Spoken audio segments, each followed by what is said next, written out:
the White House has released in full the statement signed by Donald Trump and regional leaders in the Egyptian resort of Sharm el Sheikh yesterday, aiming to cement the Gaza ceasefire.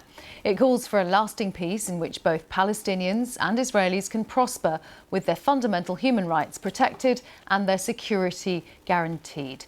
Egypt's President Abdullah al-Sisi, who also signed the document, said it set the stage for a two-state solution which would see Palestinians and Israelis living side by side.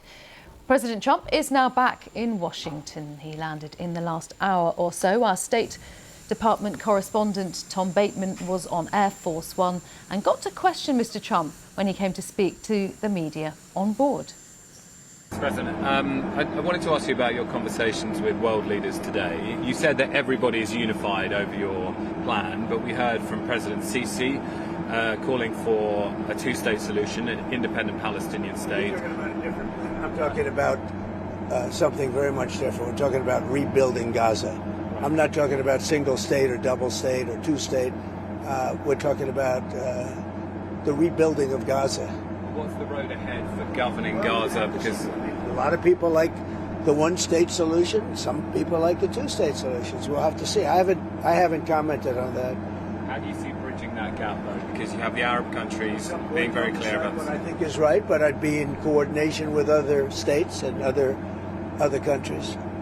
And are you satisfied? I mean, some people might say it feels premature declaring peace for the whole Middle East. 3,000 years of peace and so on. You want more people to be killed? What do you want? Another 300,000-400,000 people to be killed? Is that what you're looking for? But in terms of the risks in Gaza, we're already seeing factions. So you mean let them fight on for another couple of years and let some more buildings fall down on top of people and keep it going? No, we did it the right way. We did it. I think our timing was perfect, actually. In terms of you don't really mean that. You mean you want them to fight on, right? I'm just asking about the phase 2 of the negotiations and how confident you are that those can get underway in the two. We have a lot of power. That was a power room. Those people, those are the richest countries. I think with tariffs, I think we're the richest country in the world, actually, the United States. We're taking in hundreds of billions of dollars. But those are, really seriously rich countries, and they can handle it. The questions there coming from the BBC's State Department correspondent Tom Bateman on board Air Force One with President Trump. Well, yesterday's summit in Egypt brought together international leaders to discuss the next phase. Alongside Sir Keir Starmer, Emmanuel Macron and others was King Abdullah of Jordan. His country borders Israel and the occupied West Bank. Speaking before the summit took place, the King sat down with Fergal Keane and warned that the Middle East is doomed unless there is a peace process that leads to a Palestinian state alongside Israel. And so these guys are the descendants of those who... King Abdullah is the longest-serving leader in the region, sharing a border with Israel and with Palestinians making up more than 50% of his country's population. So, Your Majesty, you're your chair, yeah. A lasting peace is a personal and a national imperative.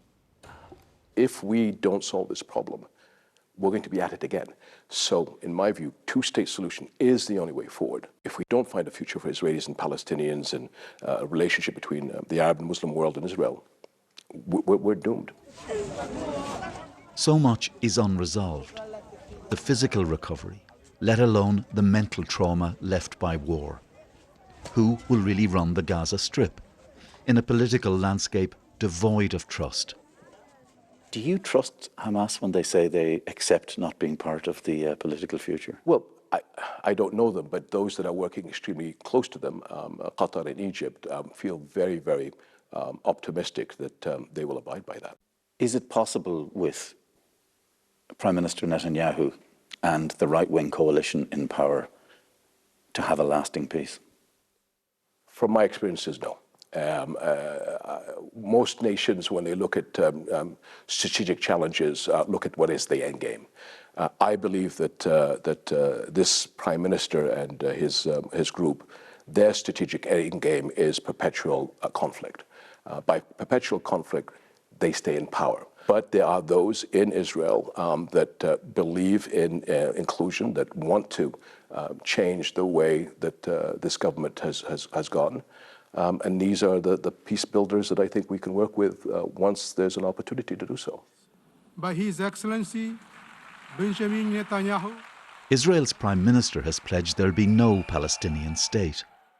In fact, they effectively had a Palestinian state in Gaza. So what did they do with that state? Peace? Coexistence? No. They attacked us time and time again. The king says it's vital President Trump stays engaged with the process. I think it's important that him and his administration do, because the devil is in the detail. So we are dealing with phase one at the moment. Where it could go awry would be as we get into the technical issues of phase two. And then is that an opportunity for mischief? I believe the president understands this, and it's the responsibility to all of us in the region to make sure that the president gets us across the finish line. History does not encourage hope, but the king does believe this is a moment of genuine possibility. Fergal Keane, BBC News, Amman.